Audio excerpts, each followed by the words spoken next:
Between Major League Baseball and the minors last season, a whopping 79 pitchers had Tommy John surgery. The Yankees' own Ivan Nova was among them. One of the most electric starters in the game required the operation, Jose Fernandez of the Marlins. Brandon Beachy and Chris Medlin went down amid serious injury problems for the Braves, and a handful of noteworthy relievers needed the surgery too, including Luke Hochevar, who missed Kansas City's entire season. I'm not sure, Jack, epidemic is the right word, but it just seems like it's become so easy to do. I totally agree with you, Bob, and that's why listening to Dr. Andrews was so interesting, because he is one of the doctors who examined Masahiro Tanaka and recommended against surgery. And you had a lot of people saying, go get the surgery. You have a tear. You must need the surgery. But as we heard Dr. Andrews say, you avoid that surgery as long as you can, if you can.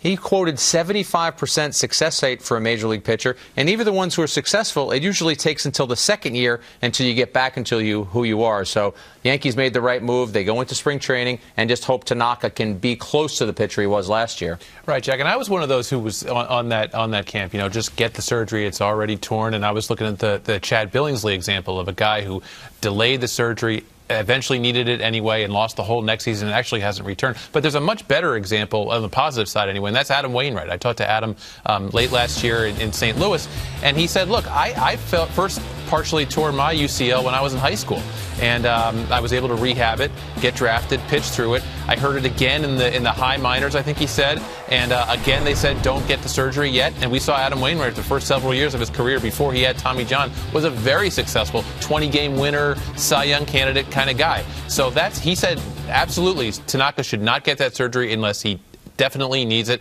So, you know, there's an example. If they can get a few years of Tanaka now, like Adam Wainwright did before he finally did need the surgery in 2011, they will take that. Well, first of all, I want to call Dr. Andrews, see if I can borrow that blazer. That was that was pretty cool. But with his comments, Jack, you referenced the second-year concept, and it makes me think of Ivan Nova with the Yankees. What can the Yankees realistically expect from Ivan Nova this year? I think the bar has to be set pretty low for his safety, for his health.